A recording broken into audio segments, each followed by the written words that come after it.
théâtre, il y a des souffleurs au fond de ça. Écoutez, déjà, je voulais remercier donc, Serge, donc, le propriétaire du 6e Sens. C'est un ami parce qu'on a fréquenté les terrains de football à l'époque, on était très jeunes sans. Et l'autre ami qui est aussi. Voilà, très longtemps. On avait moins de cheveux blancs. Je veux dire, ça traduit notre démarche. Notre démarche, c'est de vous rencontrer. On a fait l'autre jour sur l'aspect associatif, l'aspect culturel sur le Samana. Notre démarche, c'est de se délocaliser. Et le lieu aujourd'hui n'est pas anodin. La volonté, ça a été de se mettre aux Auxiliaires, puisque c'est vraiment le quartier qui traduit la problématique de la mobilité. On a parlé tout à l'heure, M. Cochard, je vous remercie pour son intervention, pour les points qu'il a évoqués concernant la qualité de l'air et la problématique qu'on pouvait avoir avec l'eau, le et ainsi de suite. Et je crois que les Auxiliaires fait partie du Pradé, mais en dehors du Pradé par rapport à plein de prestations qui devraient être fournies, qui ne sont pas fournies. Donc l'exemple de la mobilité, Jean-Bernard l'a rappelé tout à l'heure, le transport c'est TPM, ça c'est évident. On fait partie aujourd'hui d'un système où la métropole a récupéré plein de charges, plein de compétences, et donc nous sommes dans une démarche de demandeurs et peut-être moins d'acteurs. Donc la volonté que l'on affiche dans le cadre de cette campagne, et j'ose l'espérer dans les 6 ans à venir, c'est de faire du Pradé un territoire d'expérimentation, un territoire d'innovation, un territoire de proposition. Pour cela, on parle du transport. Aujourd'hui, nul n'est censé ignorer, je pense même dans le réseau Mistral ATPL, ils le savent, que la ligne qui vient ici, le 91, perd de l'argent, est inutilement exploitée. Donc notre réflexion, ce n'est pas de dire on va tout supprimer, on va faire nous. Non, c'est de rencontrer TPM, de faire en sorte que les élus qui sont avec moi et moi le premier, aillent rencontrer TPM pour leur dire voilà, on a une solution. La solution qu'on propose nous, c'est de travailler en circuit court. On parle de circuit court au niveau de la nourriture, pourquoi pas circuit court au niveau de la mobilité.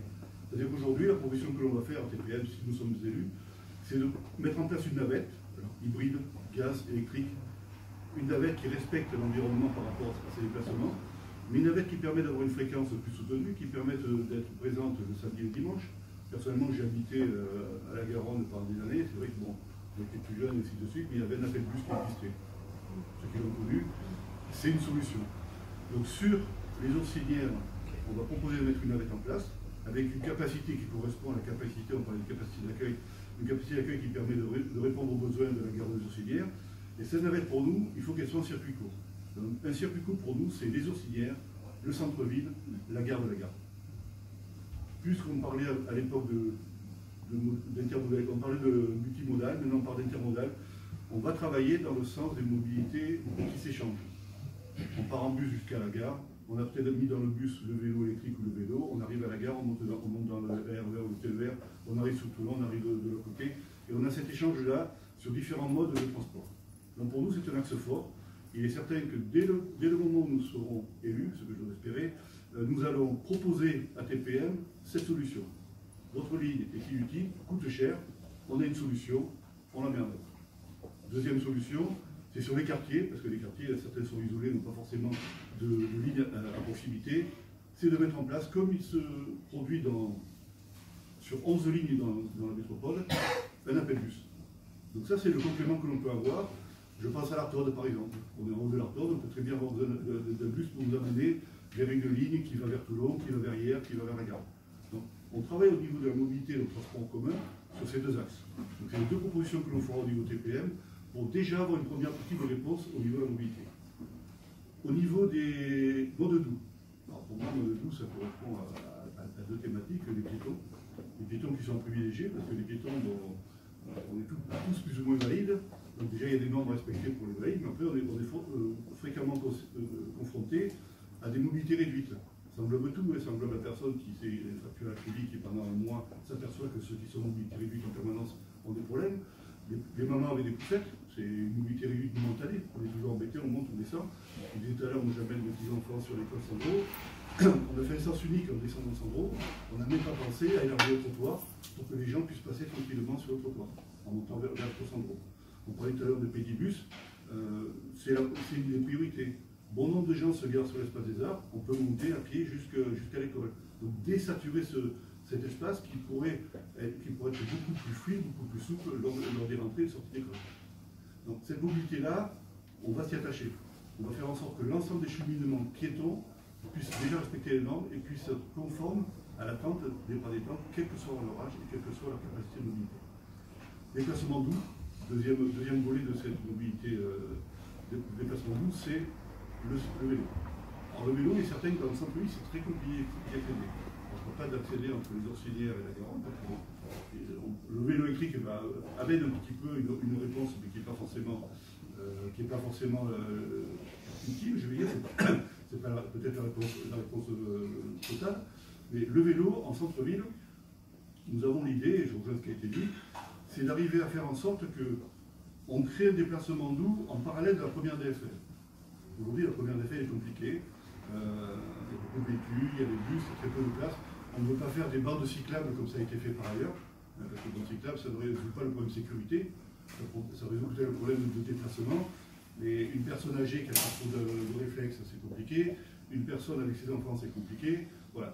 L'idée, c'est d'arriver à créer des lieux dédiés aux piétons et au vélo. Donc, de créer un espace qui soit en parallèle de la première DFL. Donc, de raccorder, tout à l'heure Eric en parlait, de raccorder la déviation qui fait le contour de la ville, de la ramener par l'avenue Jean Moulin, c'est l'avenue qui monte du gymnase, et à partir de là, de rentrer pour aller vers le Clombier. Si vous remarquez bien le fonctionnement du Pradé, tous les 200 mètres, vous avez une pénétrante qui remonte vers la première DFL. Donc l'idée, c'est de faire en sorte d'avoir un déplacement parallèle à la première DFL et de remonter à Maréchal Juin, de remonter à l'espace Lati, et je rejoins ce qui a été dit, puisque c'est quelque chose qui me paraît important, de permettre aux gens de pénétrer dans le parc avec une piste dédiée. Alors ça ne va pas dire endommager l'espace vert, tout ça, mais c'est de leur permettre d'avoir un déplacement doux dans le parc en vélo, et qui permet de remonter devant le Majestic, ou la boulangerie Fondrosile, ou alors d'aller plus loin vers la place de la Poste. Donc on réfléchit à ça au niveau du centre-ville. C'est pour nous une des premières réponses pour les déplacements doux en vélo, c'est d'avoir ce côté sécurisé, parce que pour nous et pour moi, il est important de faciliter les déplacements, mais surtout de réfléchir à la sécurité de ces déplacements. Je répète, mettre une bande cyclable dans le trottoir, c'est bien, c'est la peinture verte, ça ne coûte pas très cher, mais pour la sécurité des déplacements. Donc voilà, au niveau mobilité, les deux axes prioritaires, il y en aura d'autres, et que l'on va défendre au lendemain de l'élection si on est élu, auprès de TPM pour le transport en commun, et pour la ville du Pradé, tout ce qui est transport inter, donc on parlait de navette, on parlait de mobilité douce, on parlait de trottoir, on parlait de vélo, on est vraiment dans cet axe-là, et je remercie Laetitia pour la présentation qu'elle a faite, qui a retracé le travail de tout le groupe. On a vraiment une réflexion sur cette... alors, ce qui est un terme pour moi galvaudé aujourd'hui, c'est le développement durable, sur ce côté environnement, sur ce côté économie, ce côté social. On a parlé du vélo, on a parlé aussi une transition qui sera faite dans un autre atelier, un autre café débat concernant l'agriculture. Et on a quand même aussi une réflexion transverse, parce que l'environnement, c'est l'agriculture. J'ai toujours considéré que les agriculteurs, hormis le besoin essentiel de nourrir l'autre, étaient des aménageurs du paysage. C'est eux qui contribuent à nos paysages. Donc pour moi, c'est important de prendre en considération l'agriculture. Et on a une réflexion aussi donc, sur le jardin de Pauline, qui a toujours eu une vocation d'insertion, depuis qu'il a été mis à disposition justement de l'association des jardins de Pauline. Et donc ce jardin de Pauline, pour nous, il a une vocation de devenir des jardins partagés. Pourquoi? Parce qu'on travaille sur le lien, avec l'autre, on travaille sur l'éducation, vous l'avez évoqué. On a parlé de mobilité, il faut éduquer, mais quand on dit éduquer, c'est pas que les petits qui sont à l'école, c'est aussi les adultes. Et je rejoins ce qui a été dit de manière assez rapide, le besoin de contrôle.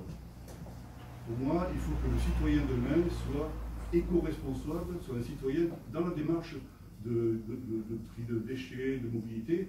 S'il ne fait qu'avoir un service, il ne se soucie pas du reste. Donc pour moi, il est important que le citoyen, quel que soit son âge, soit éduqué, soit informé, et pourquoi pas sanctionné, parce que ça fait partie aussi du jeu, parce que ça fait partie du rôle qu'on joue au niveau de municipalité. À partir du moment où on est arrivé à un certain niveau d'éducation, d'information et d'enseignement, s'il y a des dégradations, je pense qu'à un moment donné, il faut passer à une autre forme d'information. Les déchets, parce qu'on a parlé de mobilité, on a parlé aussi d'environnement, donc on a parlé de qualité de l'air, on a parlé du parc national Porcro. Je pense que c'est important comme ancrage pour une commune. Nous sommes adhérents de la charte du parc national Porcro. Il faut travailler avec. On est adhérent depuis 2014, 2015.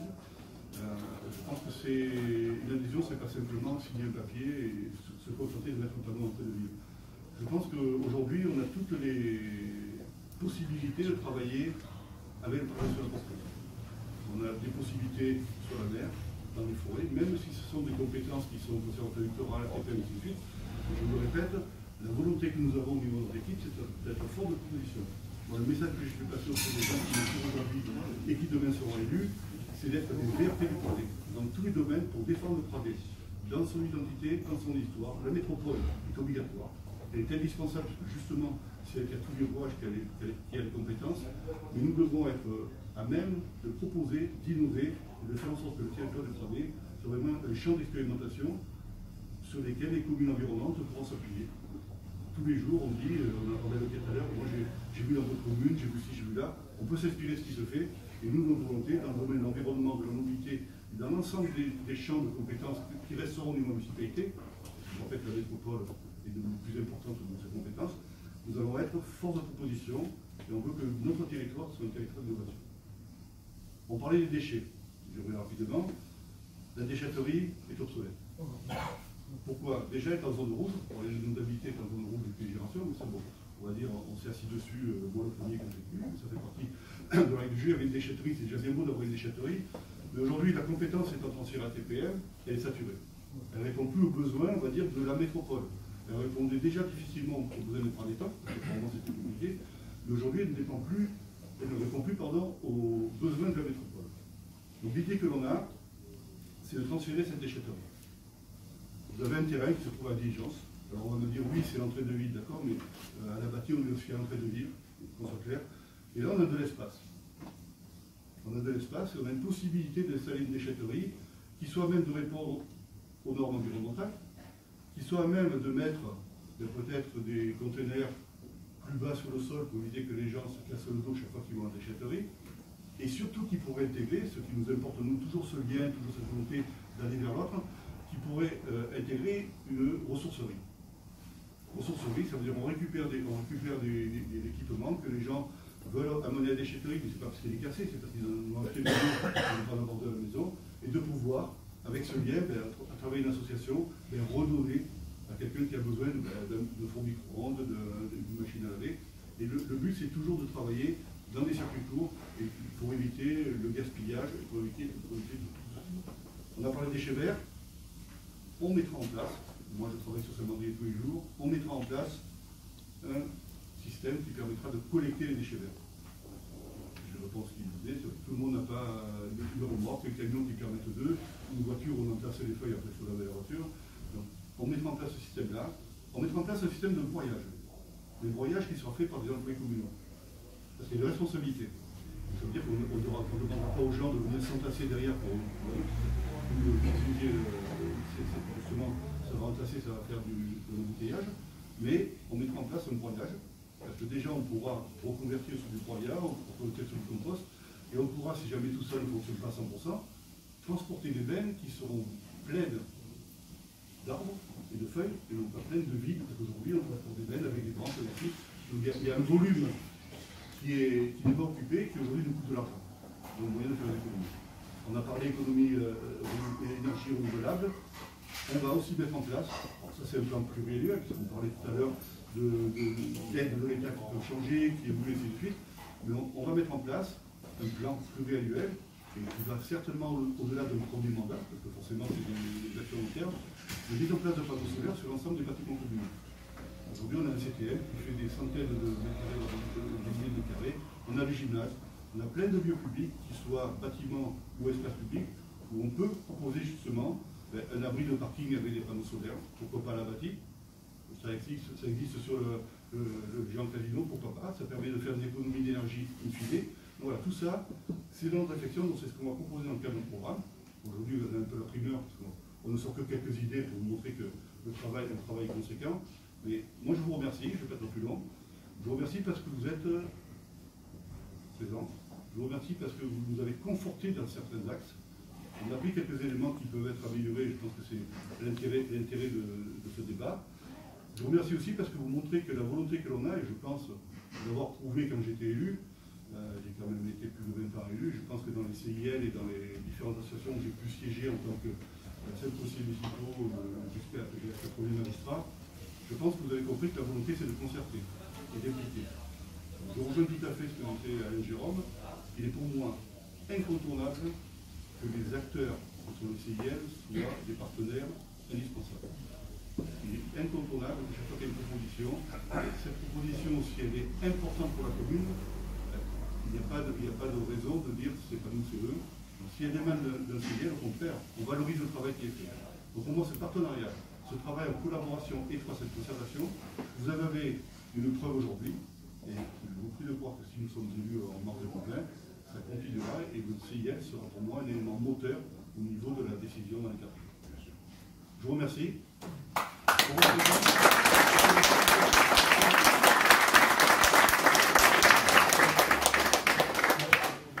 Je vous convie à prendre un verre si vous voulez, n'hésitez pas.